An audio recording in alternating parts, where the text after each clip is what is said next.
Donc, nous sommes prêts à continuer avec la question 2. Donc, on garde la même activité. On va ajouter un nouvel élément pour la question 2. Donc, ajouter un élément, GeoGebra. Je crée une appliquette graphique. Donc, je peux me prendre un peu de place si j'en ai besoin. Donc, cette fois-ci, je vais aller définir une fonction. Donc, pour définir une fonction, vous pouvez tout simplement l'écrire exactement pareil comme vous la voyez sur votre feuille. Donc, f, parenthèse x, égale x à la 3, moins 16x. Donc, elle va être définie et va s'appeler f de x. Enter. Et vous la voyez apparaître dans votre zone graphique. Vous pouvez dézoomer en cliquant dans la zone graphique. Vous pouvez bouger, là, utiliser la roulette de votre souris si vous voulez, par exemple, dézoomer, bouger la zone graphique pour mieux voir la fonction. Donc, il n'y a pas de problème. Trouver les zéros de la fonction. Deux façons possibles de trouver les zéros, soit avec la commande racine. Donc, les racines d'une fonction, c'est un synonyme de les zéros de fonction. Avec la fonction racine, GeoGebra va nous trouver chaque zéro un à un. On doit lui indiquer dans quel intervalle le zéro se trouve. Donc, on est quand même capable de se donner un intervalle possible, de dire, OK, parce que là, oui, bon, on voit bien que le zéro arrive à peu près pile sur une valeur, mais ça pourrait arriver qu'il soit entre deux valeurs qu'on n'est pas certain. On lui donne un intervalle. Donc, si vous écrivez la fonction racine, donc vous avez utilisé racine fonction xmin xmax. Donc, je prends celle-là. La fonction que je veux essayer, c'est f de x. Donc, la fonction f de x. Le minimum. Pour mon premier zéro, je vais y aller avec moins 6 et moins 2. Donc, je vois bel et bien que mon premier zéro est entre moins 6 et moins 2. Je fais Enter. GeoGebra me trouve le point moins 4, 0. Il est possible de définir un nom à mon zéro. Donc, si on prit A, donc on pourrait effacer A et écrire, par exemple, Z1. Donc, l'appeler Z1, mon premier zéro. J'y vais avec Z2, donc mon deuxième zéro. Z2, 2 points égales, donc je voudrais le définir comme étant Z2. Je prends racine, fonction xmin xmax. La fonction, c'est f de x. Mon minimum, donc je vais y aller avec moins 2, donc le deuxième zéro est entre moins 2 et 2. Donc, on me trouve mon zéro, mon point 0, 0. Et pour Z3, 2 points égales. Donc, c'est une façon d'assigner une valeur à un nom. Je prends racine encore, fonction xmin xmax. Donc, vous voyez, j'ai agrandi tantôt, on voyait pas bien, là. Donc, à la place de fonction, j'écris f de x. À la place du xmin, je vais écrire 2. Et le xmax, 6. Donc, mon troisième zéro est entre 2 et 6. Donc, on me trouve le point 4, 0. C'est une façon de trouver les zéros de la fonction. Une autre façon, c'est avec la commande résoudre. Car, par définition, qu'est-ce que c'est qu'un zéro de fonction? Ce sont les valeurs de x pour lesquelles la fonction s'annule, pour lesquelles f de x égale 0. Donc, avec la fonction résoudre, on doit entrer une équation à l'intérieur. Donc, si je lui dis résoudre f de x égale 0, je fais Enter, donc il me trouve x égale moins 4, x égale 0, x égale 4. Je trouve mes trois zéros de cette façon-là. Par contre, en utilisant résoudre, il n'est pas possible d'associer un nom à ces valeurs-là. Donc, on les voit comme des valeurs et non comme des coordonnées d'un point. En terminant pour la question 2, si vous voulez évaluer une fonction, donc juste remplacer une valeur de x, vous pouvez tout simplement écrire par exemple f de 5. Donc, quand x égale 5, la fonction vaut 45. F de 150. Donc, lorsque x vaut 150, la fonction vaut 3 372 600. Donc, il est possible de faire des calculs aussi de cette façon-là. Je vais fermer mon appliquette pour la question 2. Je descends un peu, je vais l'appeler ici en en-tête. Question 2. Et je la ferme de nouveau. C'est ici. Donc, j'ajoute un autre élément pour la question 3. Encore une fois, on va peut-être faire un petit coup de sauvegarder. Malgré, là, je ne sais pas si ça va bien fonctionner. Oui, parfait. Donc, j'ajoute un élément, une appliquette GeoGebra, créer une appliquette graphique. Cette fois-ci, je vais aller me définir deux fonctions. D'abord, f de x, qui serait égal à x à la 3 moins 16x. Et la deuxième fonction, g de x, qui serait égal à moins 16x plus 320. Donc là, je vous disais, prenez-vous de l'espace pour bien voir les deux fonctions tracées dans la même représentation graphique, parce que là, je vais devoir peut-être dézoomer un peu. Je ne semble pas voir apparaître mon g de x, donc elle est vraiment très loin.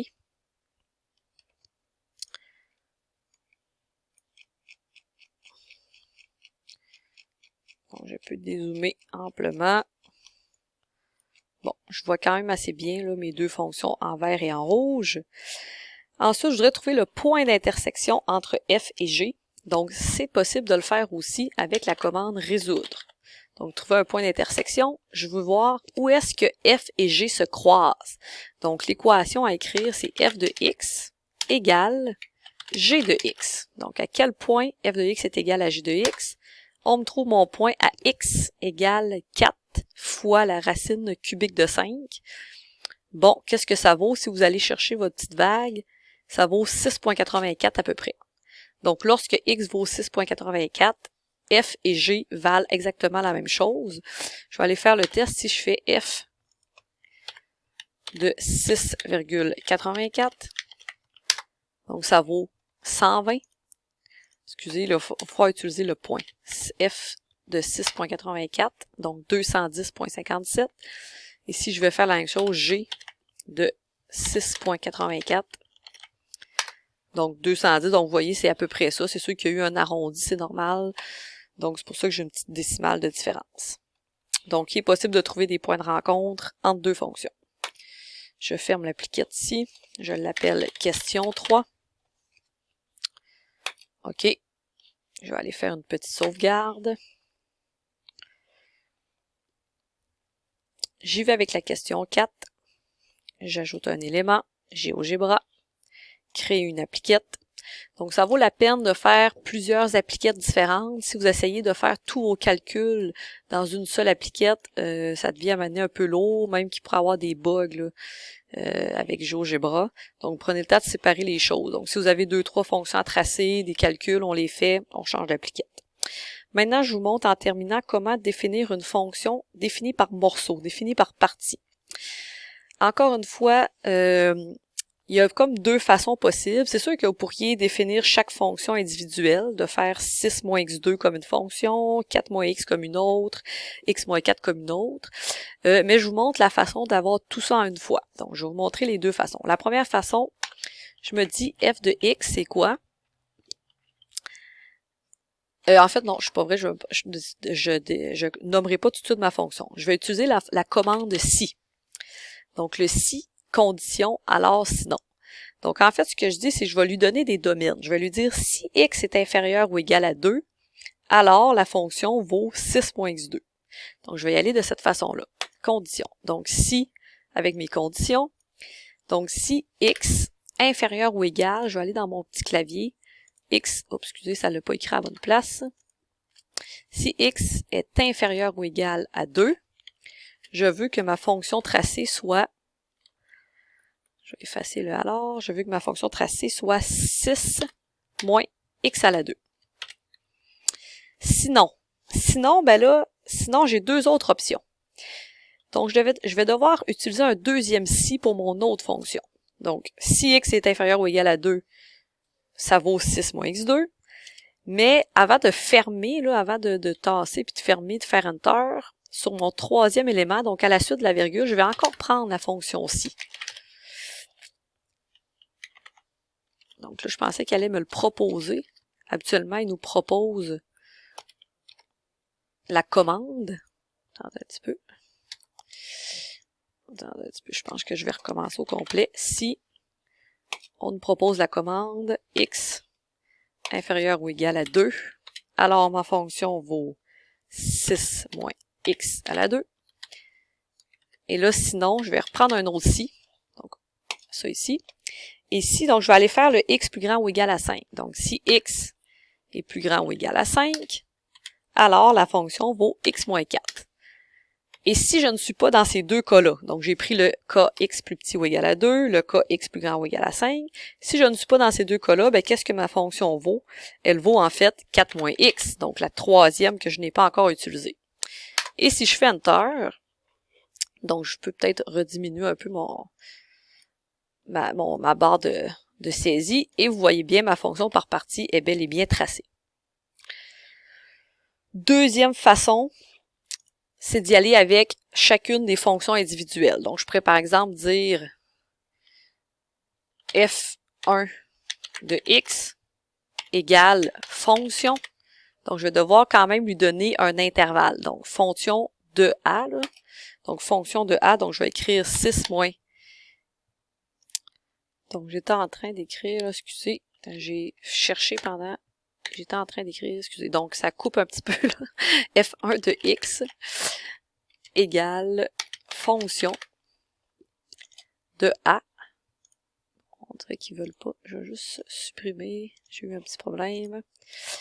Je recommence, donc j'ai effacé ma saisie tout court, là. f1 de x égale fonction. La fonction, c'est 6 moins x au carré. Et là, en fait, x inférieur ou égal à 2, donc je vais aller devoir chercher mon infini. Donc, moins l'infini jusqu'à 2. Donc, pour faire ça, donc j'ai mis un moins, je suis allé dans mon petit clavier. Donc, vous pouvez chercher là dans les options, dans votre clavier, dans le ABC. Donc, dans le ABC, vous avez les options symboles infini. Donc, moins l'infini jusqu'à 2. Et là, en faisant Enter, il va bien se tracer. Donc, on la voit est comme en vert par-dessus l'autre. Par-dessus l'autre. Ensuite, je vais écrire f2x est égal à fonction. Donc, fonction 4 moins x de 2 jusqu'à 5. Ça y va aussi. Et f3x, c'est égal à fonction. Excusez ici, je vais juste enlever mon petit clavier.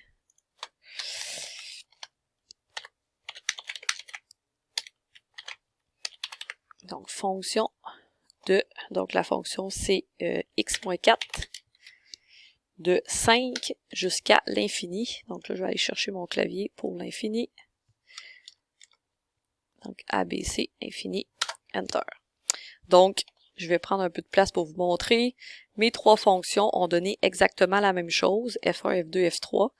Par contre, il n'est pas possible, là, en fait, Excel va toujours les mettre plus petits ou égal, donc il inclut toujours les bornes. Fait que c'est sûr que cette façon de faire-là, je l'aime moins.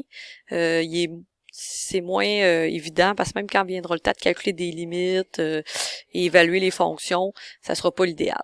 Donc, il est vraiment mieux de prendre le si, donc d'y aller avec le si, puis de prendre le temps de décortiquer nos fonctions. En terminant, donc on demandait d'évaluer F2 et F5. Donc, lorsqu'elle est bien définie, notre fonction par partie, comme la première façon, ben tout simplement F2, Excel va comprendre, il va aller chercher au bon endroit. Et F5, même chose, il va aller faire le calcul au bon endroit. Tandis que si je mets si je voudrais l'évaluer en x égale 2 dans les autres fonctions, ça sera à moi de prendre la bonne fonction au départ. Fait que souvent, ces trois-là, j'y préfère un peu moins. Ça vaut la peine de le définir avec un si pour après aller évaluer. Ça termine la question 4. Je ferme l'appliquette. Je l'appelle question 4. OK. Et en terminant, donc c'est votre petit devoir à faire pour voir si vous maîtrisez bien les commandes Excel. Donc vous allez ajouter un nouvel élément, un GeoGebra encore une fois, une appliquette graphique. Et là, je vous demande de vous aller tracer des fonctions, trouver les zéros, déterminer des points de rencontre. Donc j'ai mis 3 fonctions, F, G et H. Donc venez définir F, G et H. N'oubliez pas, par exemple, pour la racine carrée, si vous cherchez, vous l'avez ici dans votre clavier. S'il y a des symboles là, que vous cherchez, vous pouvez fouiller dans votre petit clavier. Donc, définir F, G et H, déterminer des zéros, déterminer les points de rencontre. Donc, ça va être votre appliquette ici. Donc, vous allez pouvoir l'appeler question 5. Donc, je vous laisse faire ça. Quand vous aurez terminé, je vous fais aussi ouvrir un élément texte pour me dire dans le texte quel est le domaine de la fonction f. Donc, domaine de f de x. Donc, prenez le temps de tracer votre fonction dans l'appliquette, regardez le domaine et dites-moi dans le texte quel est le domaine de f de x. Par la suite, vous sauvegardez le tout. Alors là, je pense vu que j'ai rien écrit, ça fonctionne pas. Par la suite, vous sauvegardez le tout. et vous allez pouvoir me le remettre. Donc,